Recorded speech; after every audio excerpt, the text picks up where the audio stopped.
Hi friends, this is Venkatesh Devasani.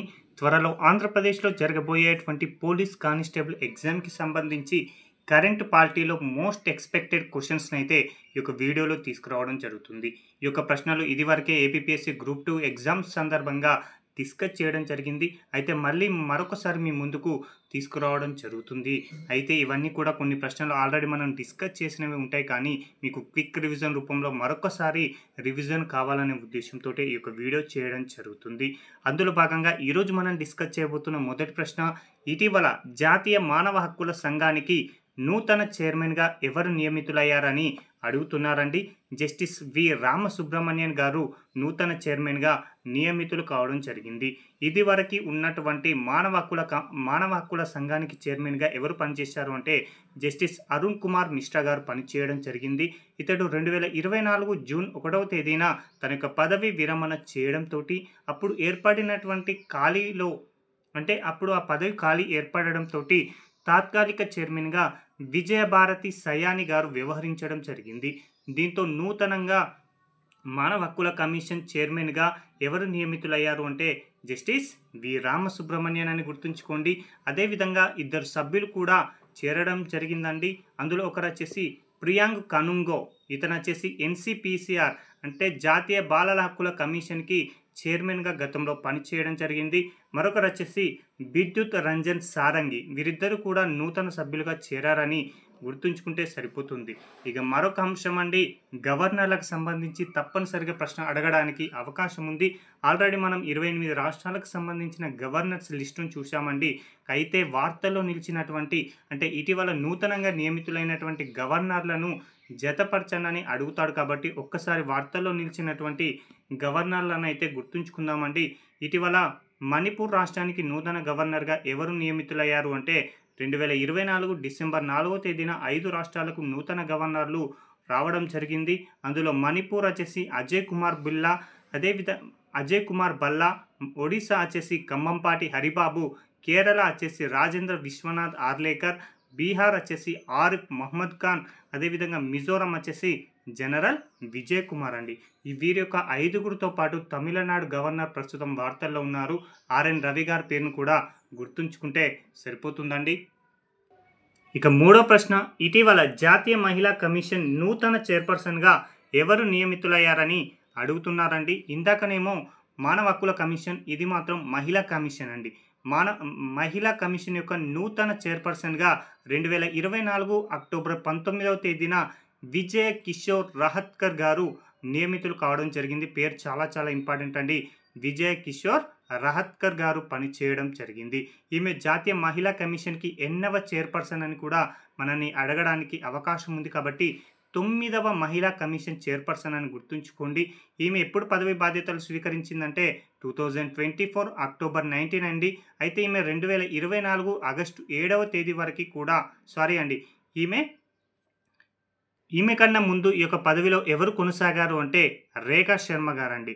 రేఖా శర్మ గారు ఈమె యొక్క పదవి కాలం అనేది 2024 ఆగస్టు 7వ తేదీన ముగియడంతో తదుపరి మహిళా కమిషన్ చైర్పర్సన్గా విజయ్ కిషోర్ రహత్కర్ గారు నియమితులు కావడం జరిగింది. కాబట్టి చాలా చాలా ఇంపార్టెంట్గా గుర్తుంచుకోండి. ఇక మరొక మోస్ట్ ఎక్స్పెక్టెడ్ ప్రశ్న అండి, ఇటీవల కేంద్రం ఏ రోజుని రాజ్యాంగ హత్యా దివాస్గా ప్రకటించిందని అడుగుతున్నారండి. జూన్ 25వ తేదీని కేంద్రం రాజ్యాంగ హత్యా దివాస్గా ప్రకటించడం జరిగింది. ఎందుకోసం అంటే 1975 జూన్ 25 నాటి ప్రధాని అయినటువంటి ఇందిరాగాంధీ గారు దేశంలో ఎమర్జెన్సీని విధించడం జరిగింది. దీంతో దేశంలో ఉన్నటువంటి ప్రజల యొక్క పౌరుల యొక్క ప్రాథమిక హక్కులు అనేవి హరింపజేయడం జరిగింది. ముఖ్యంగా ఆమె రాజ్యాంగాన్ని హత్య చేసింది అని ప్రస్తుత కేంద్ర ప్రభుత్వం అనుకొని ఈ యొక్క రాజ్యాంగ హత్య దివాస్ను ప్రకటించింది. ఎందుకోసం ఎమర్జెన్సీ ప్రకటించిందంటే అలహాబాద్ కోర్టు ఆమె యొక్క ఎన్నిక చెల్లదని ప్రకటించడంతో ఆమె ఈ యొక్క ఎమర్జెన్సీని అయితే విధించింది. కాబట్టి మనకు అదంతా అవసరం లేదండి. జస్ట్ ఏ సంవత్సరంలో ఎమర్జెన్సీ విధించారంటే 1975 జూన్ 25 అండి. కాబట్టి జూన్ 25ని రాజ్యాంగ హత్యా దివాస్గా ప్రస్తుతం భారతదేశంలో జరుపుకుంటున్నారు. ఇవి గుర్తుంచుకుంటే సరిపోతుందండి. ఈ యొక్క క్వశ్చన్ ఆల్రెడీ మనం డిస్కస్ చేసుకున్నామండి. జమిలీ ఎన్నికల సాధ్యాల పరిశీలన కోసం కేంద్రం ఇటీవల ఎవరి నేతృత్వంలో కమిటీని ఏర్పాటు చేసిందని అడుగుతున్నారు. అందరికీ తెలిసిందే మాజీ రాష్ట్రపతి రామ్నాథ్ కోవింద్ నేతృత్వంలో ఒక కమిటీని ఏర్పాటు చేయగా సభ్యులుగా గులాబ్ నబీ ఆజాద్, నందకిషోర్ సింగ్, సంజయ్ కొఠారి, అమిత్ షా, సుభాష్ కశ్యప్, హరీష్ సాల్వే, ఆదిల్ రంజన్ చౌదరిలు సభ్యులుగా రామ్నాథ్ కోవింద్ నేతృత్వంలో కమిటీని ఏర్పాటు చేయగా ప్రత్యేక ఆహ్వానితుడుగా అర్జున్ రామ్ మేఘ్వాల్ గారు ఉండడం జరిగింది. వీరు తమ యొక్క నివేదికను 2024 మార్చి 14వ తేదీన సమర్పించారని గుర్తుంచుకుంటే సరిపోతుంది. ఇది మాత్రం చాలా ఇంపార్టెంట్ అండి, గుర్తుంచుకోండి. ఇటీవల దేశ అత్యున్నత న్యాయస్థానమైనటువంటి సుప్రీంకోర్టు ఎస్సీ వర్గీకరణ పైన ఎప్పుడు కీలకమైన తీర్పునిచ్చిందని అడుగుతున్నారండి. తప్పనిసరిగా గుర్తుంచుకోండి డేట్ను.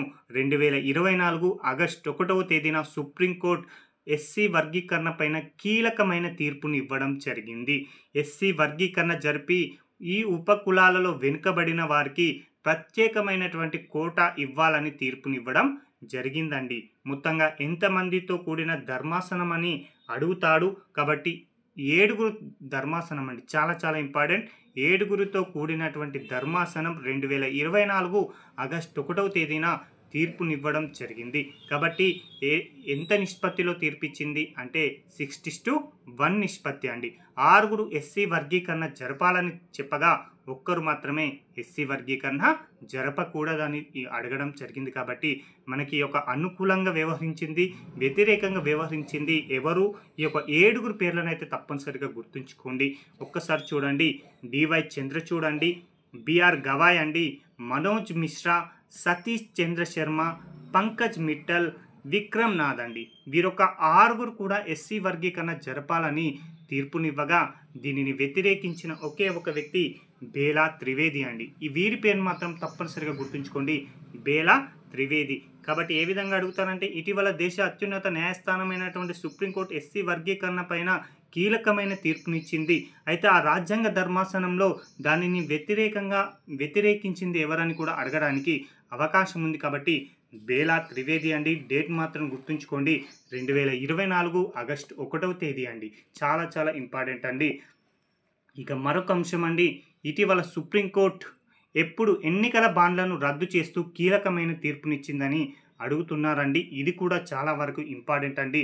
ఎన్నికల బాండ్లు అనేవి రాజ్యాంగ విరుద్ధమని 2024 ఫిబ్రవరి 15వ తేదీన సుప్రీంకోర్టు అయితే కీలకమైన తీర్పుని ఇవ్వడం జరిగింది. అయితే ఎన్నికల బాండ్లను ఏ సంవత్సరంలో ప్రవేశపెట్టారని కూడా అడగడానికి అవకాశం ఉంది. కాబట్టి 2018 అండి, 2018వ సంవత్సరంలో ఈ యొక్క ఎన్నికల బాండ్లను అయితే ప్రవేశపెట్టగా 2024లో వాటిని రద్దు చేస్తూ సుప్రీంకోర్టు తీర్పునివ్వడం జరిగింది. మొత్తంగా 5 న్యాయమూర్తుల రాజ్యాంగ ధర్మాసనం ఈ యొక్క ఎన్నికల బాండ్లను రద్దు చేస్తూ ఏకగ్రీవంగా తీర్పిచ్చిందండి. 5 కూడా ఈ యొక్క ఎన్నికల బాండ్లు అనేవి రాజ్యాంగ విరుద్ధమని తీర్పునివ్వడం జరిగింది. దీనిని ఏ యొక్క న్యాయమూర్తి కూడా వ్యతిరేకించలేదండి. అసలు ఎన్నికల బాండ్లు అంటే ఏంటి, అసలు దానిని ఎవరు జారీ చేస్తారో కూడా మనకు తెలిసి ఉండాలండి. ఎన్నికల బాండ్లు అనగా పార్టీలకు విరాళాలు ఇచ్చేందుకు ఉద్దేశించినటువంటి ఒక ప్రామిసరీ నోట్లు వంటి పత్రాలే ఎన్నికల బాండ్లు అండి. ఇవి ఎస్బీఐ బ్యాంకు జారీ చేస్తుంది.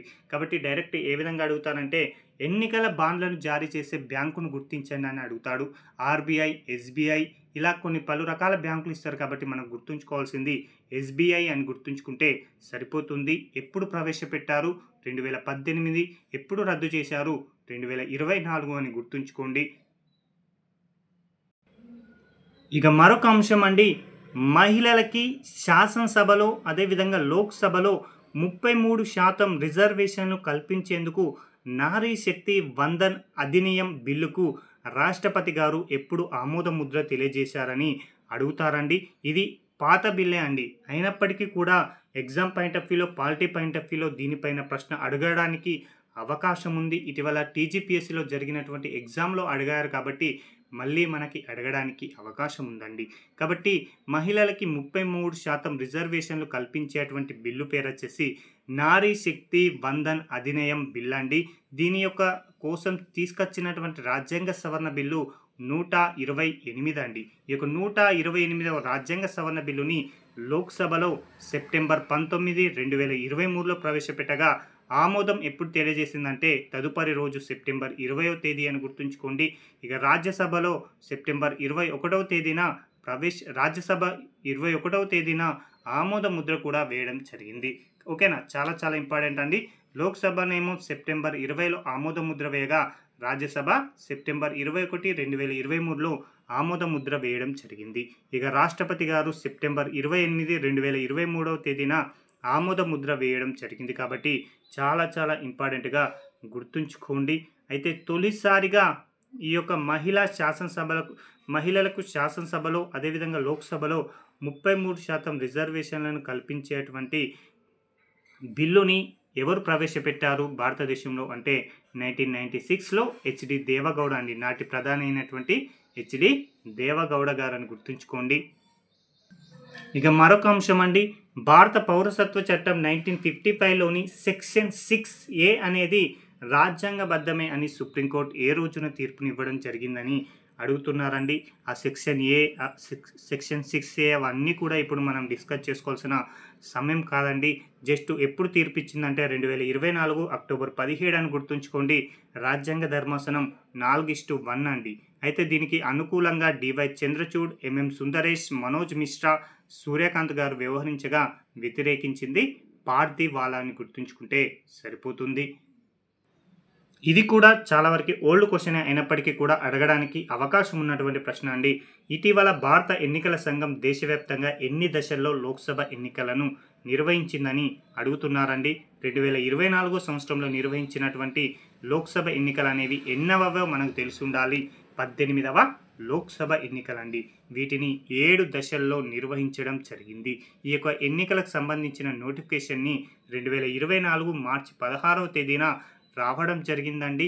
అయితే ఈ యొక్క 18వ లోక్సభ ఎన్నికలతో పాటు 4 రాష్ట్రాల ఎన్నికలు కూడా నిర్వహించారండి.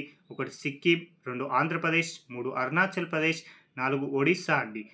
సిక్కిం యొక్క 32 అసెంబ్లీ స్థానాలు ఉన్నాయి. ఆంధ్రప్రదేశ్లో 175, అరుణాచల్ ప్రదేశ్లో 60, ఒడిస్సాలో 147 అసెంబ్లీ స్థానాలకు కూడా ఇప్పుడే ఎన్నికలను నిర్వహించడం జరిగింది. ఈ యొక్క 7 దశల్లో అత్యధికంగా పోలింగ్ జరిగిన దశ 4వ దశ అండి. 69.16% అండి.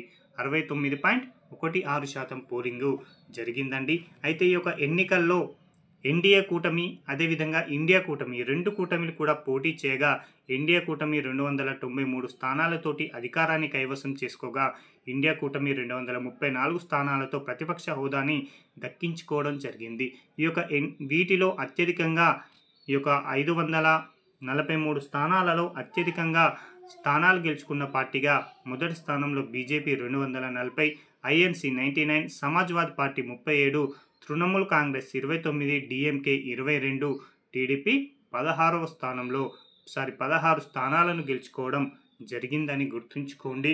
ఇక మరొక అంశం అండి, 18వ లోక్సభ ఎన్నికల్లో అత్యధిక మెజార్టీతో గెలుపొందినటువంటి ఎంపీ ఎవరు అంటే ఇండోర్ ఎంపీ అయినటువంటి శంకర్ లాల్వానీ అని గుర్తుంచుకుంటే సరిపోతుంది.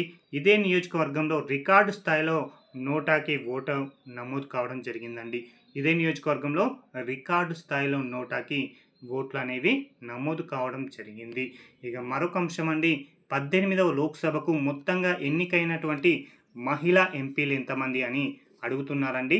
74 మంది మహిళలు ఎంపిక కావడం జరిగింది. అత్యధికంగా వెస్ట్ బెంగాల్ నుంచి 11 మంది ఈ యొక్క లోక్సభకి ఎన్నిక కావడం జరిగిందండి.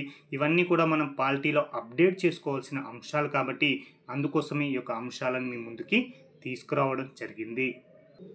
ఇక మరొక అంశం అండి, 18వ లోక్సభకి ప్రొటెం స్పీకర్గా ఎవరు వ్యవహరించారని అడగడానికి అవకాశం ఉంది కాబట్టి భర్తృహరి మహతాబ్ అండి. భర్తృహరి మహతాబ్ పేరును గుర్తుంచుకుంటే సరిపోతుంది. ప్రొటెం స్పీకర్ అనేటువంటి సాంప్రదాయాన్ని మనం ఫ్రాన్స్ దేశం నుంచి స్వీకరించడం జరిగిందండి. అయితే ప్రస్తుతం 18వ లోక్సభకి స్పీకర్గా ఓం బిర్లా గారు ఉండడం జరిగిందండి. అయితే 48 సంవత్సరాల తర్వాత ఈ యొక్క లోక్సభకి మళ్ళీ స్పీకర్ పదవి కోసం ఎన్నికలు నిర్వహించడం జరిగింది.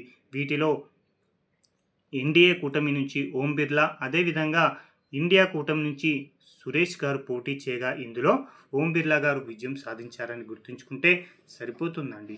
ఇక మరొక అంశం అండి, మన్మోహన్ సింగ్ గారి పైన ప్రశ్న తప్పనిసరిగా అడగడానికి అవకాశం ఉంది కాబట్టి అతనికి సంబంధించినటువంటి కొన్ని ముఖ్యమైన అంశాలనైతే చూసుకొని వెళ్ళండి. ఇటీవల కన్నుమూసినటువంటి మాజీ ప్రధాని మన్మోహన్ సింగ్ గారు రిజర్వ్ బ్యాంకుకి ఎన్నవ గవర్నర్గా సేవలను అందించారు అంటే 15వ ఆర్బీఐ గవర్నర్గా పనిచేయడం జరిగింది. అదేవిధంగా 13వ భారత ప్రధానిగా కూడా పనిచేయడం జరిగింది. కాబట్టి ఈ యొక్క 2 అంశాలను కూడా గుర్తుంచుకోండి. ఇక మరొక అంశం అండి, నూతన నేర న్యాయాల చట్టం దేశవ్యాప్తంగా ఎప్పుడు అమల్లోకి వచ్చిందని అడుగుతున్నారండి. 2024 జూలై 1వ తేదీన నూతన నేర న్యాయ చట్టాలు 3 దేశవ్యాప్తంగా అమల్లోకి రావడం జరిగాయి. ఈ యొక్క 3 చట్టాలలో ఒకటి భారత న్యాయ సంహిత, భారతీయ నాగరిక సురక్ష సంహిత, భారతీయ సాక్ష్య అధినియం అండి. ఇక 3 చట్టాలు కూడా 2024 జూలై 1వ తేదీన అమల్లోకి రావడం జరిగినాయండి. ఇవండి ఈ రోజుకు సంబంధించిన ముఖ్యమైన కరెంట్ పాలిటీలో మనం గత వీడియోలో డిస్కస్ చేసుకున్న అంశాలను మీ ముందుకైతే తీసుకురావడం జరిగింది. Thank you.